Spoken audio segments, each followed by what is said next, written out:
What up, YouTube? Big Lou tapping on in this Wednesday morning with What It Do with Big Lou, NFCR2, no flies on weekends too, baby. Anyways, I know I'm a few days late, everybody. I apologize, but this is my reaction to the trilogy fight of Canelo Alvarez and Gennady Golovkin III, aka Triple G. Let's start with the disappointing factors as far as the buys, the pay-per-view buys. They said it sold between 550,000 and 575,000 buys through pay-per-view at $75. Excuse me. It was guaranteed 75 million between the two fighters. The interest, this was through DAZN. A lot of people, the interest just wasn't there to see this fight. They seen, even though Triple G he holds two belts. He's a unified champion at 160 middleweight. I'm not sure what belts he holds. I know he holds the IBF, and I think it's a WBA super. His last two performances against the Japanese guy and the other dude I believe was maybe Ukrainian. I'm not sure. Sergey something. I just seen his name. I can't pronounce it. Sorry, peoples. But it's real easy to find out. Anyways, his last two fights, he didn't look, he wasn't a worthy opponent for Canelo, even coming off the loss that Canelo had against Bivol. Again, the last time they fought was 4 years ago, and he's been fighting since the second fight between the two. It said that Triple G's been fighting mediocre fighters, mid-level fighters, which is dead on. Part of the fact is there's only so many guys you can fight that are up at the top at that level, at that division, and when you're not part of the same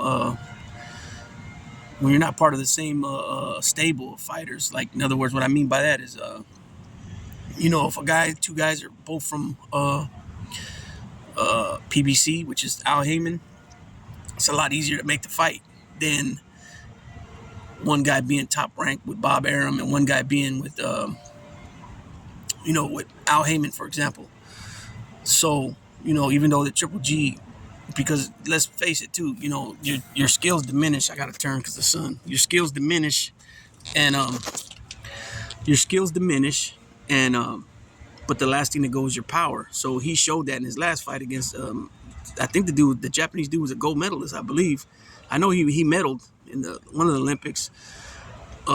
He showed it there that even though his footwork and his head movement and all that was pretty much not there, he still had a punch, and he knocked dude out. You know what I'm saying? I think it was eventually stopped, TKO'd. So, people would rather have seen Canelo fight. There's a few guys. A rematch with Bivol. Arthur Beterbiev. I can't pronounce it right. He's also light heavyweight. And then also Charlo, he's a middleweight, 160. So they would either have to fight at a catch weight, 164, 165, or Charlo come up to 168. And a lot of people want to see him fight Benavidez. The person that's missing from that list is David Morale. He's got the WBA belt. He's got the regular belt. Canelo's got the super, because Canelo's the undisputed. He's the undisputed king at 168, meaning, if you guys don't know, that means he holds the WBC, he holds the WBA super, the IBF, and the WBO, and he's also he's got the ring belt, and he's also the lineal champion. Again, for anybody that's never heard me before say this, the lineal champion is in name only. There's no actual belt for the lineal champ. If anybody remembers, before Tyson Fury and Wilder fought the first fight, they were calling Tyson Fury the lineal champ, but he had no belt. Remember? I don't know if you guys remember that. And Wilder was like, well, what does that even mean? Basically, so what the lineal champ means is that he was the one who beat the man. So at the time, he beat Klitschko, who was the man for a long time in the heavyweight division. So that's what that means, okay? So at some point here, it's saying that Canelo has. I just read yesterday that Canelo has 2 mandatories that are coming up. One in the IBF. The guy's last name is Skull. He's a mandatory for the IBF mandatory, and I believe Benavidez. David Benavidez is an interim champion right now at WBC. That's what I read. I'm not sure how legit that is. But the thing that I go back to all the time with David Benavidez is if he would, he screwed himself. He was the WBC champion. He was a super middleweight WBC champion twice. Once he gave a dirty test for, I don't know, I think it was cocaine. And the second time he got stripped of the title because he couldn't make weight.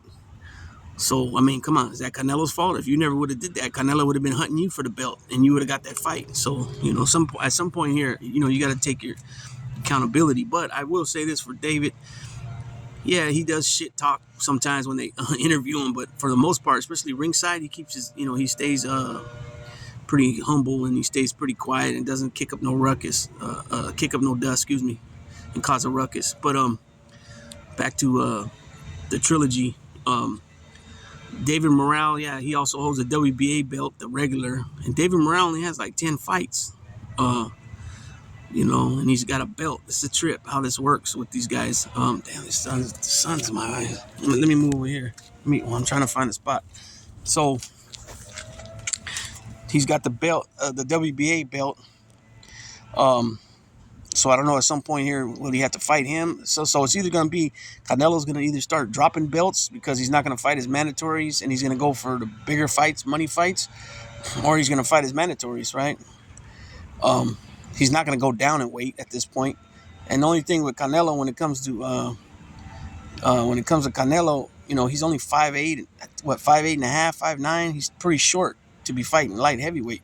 Most of those guys are at least 6 foot and taller, And it showed when he fought Bivol, and it also showed when he fought Sergey Kovalev too. But just Sergey was older, and he couldn't hang with Canelo. But Bivol sure can, and Arthur Beterbiev sure can. So there's a stable of fighters that people want to see Canelo fight instead of that Triple G trilogy. So let's get to the fight now. So when they came to the fight, it was a unanimous decision, but I believe from what I seen, I don't think it was as close as what they scored it.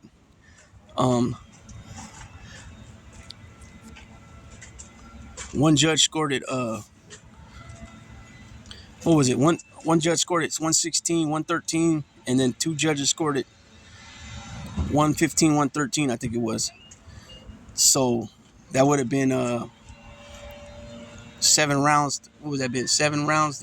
116 would have been 116. I think it was more 116. That would have been 8 rounds. Let me see. 7 rounds. I had it 8 rounds to 4. That's what I had it.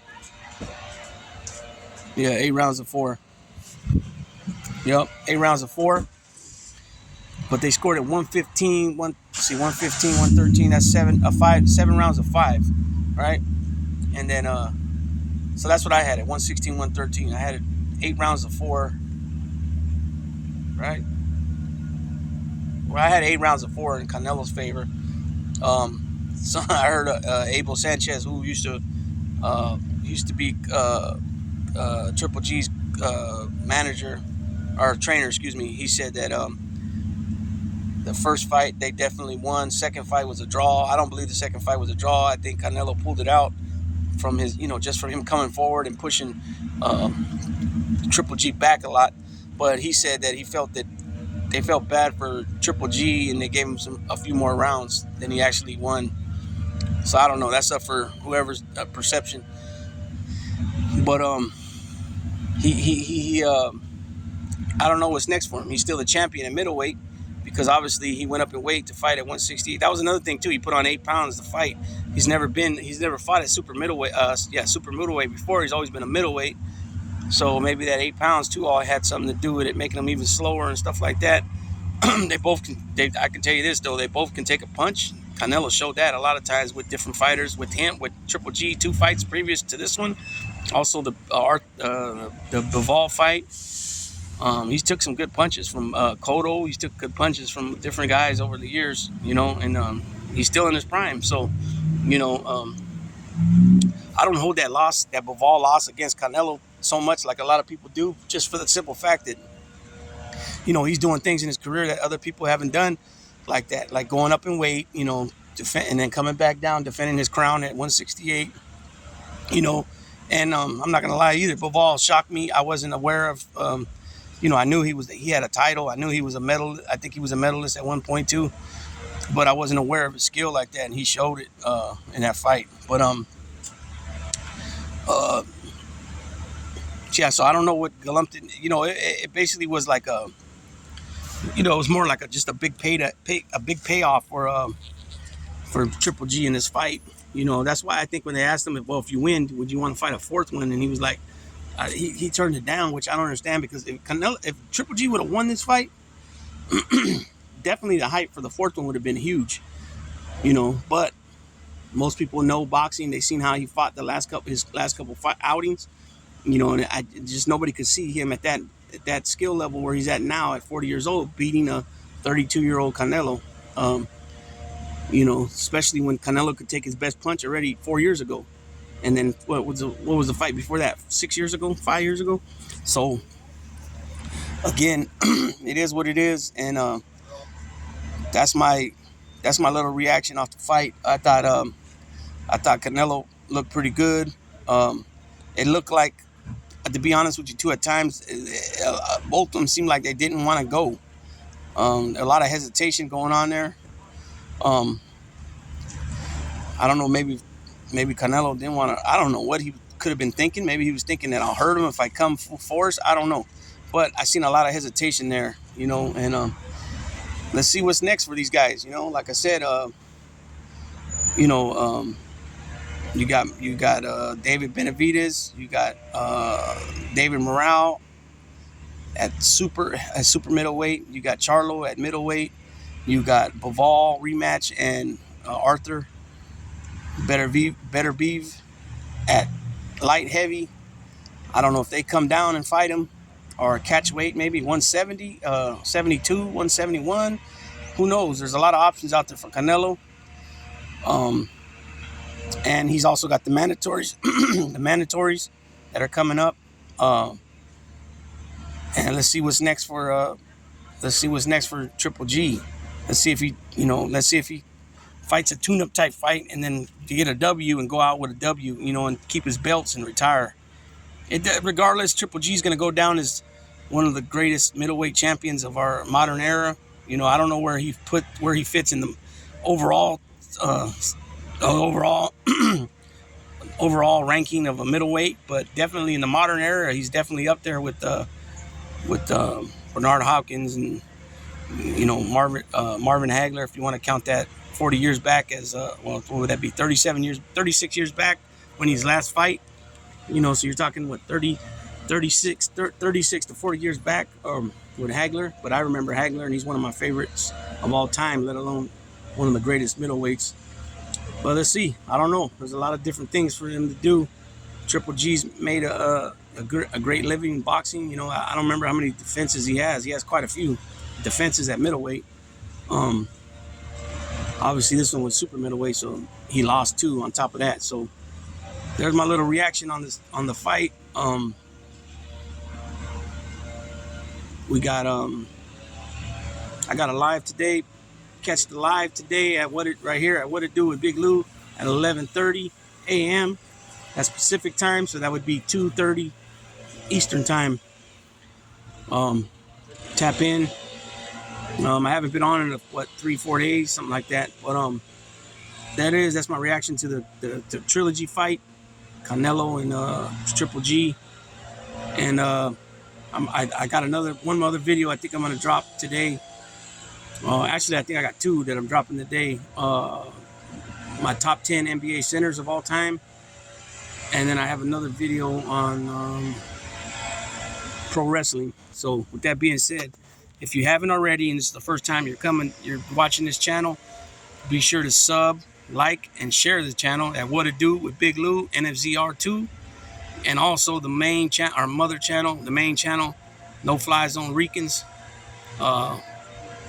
Be sure to sub, like, and share that channel as well. I'm a co-host in that channel. That channel, we speak more wide variety of topics and some interviews, and we've been taking it easy the last few weeks. We've been taking care of some things, pretty much all three of us. Hopefully we'll be on. I was hoping this week, but who knows as of right now. Hopefully we will be on soon at the No Fly Zone Ricans. So again, be sure to sub at the No Fly Zone Ricans, like and share. Also, always feel free to drop comments. I answer all the comments on both channels, No Fly Zone Ricans and here at What It Do with Big Lou, NFZR2. And with that being said, enjoy your Wednesday morning. Nice sunny morning, not too warm. The end part of September, we lost, a lot of the heat's left, which is a good thing. Get ready for the winter. Get ready for the holidays. Halloween's next month. So again, thanks for watching the video. Feel free to comment. And don't forget to like, sub, and share at the No Fly Zone Ricans and at What It Do with Big Lou, NFCR2. All right, peoples.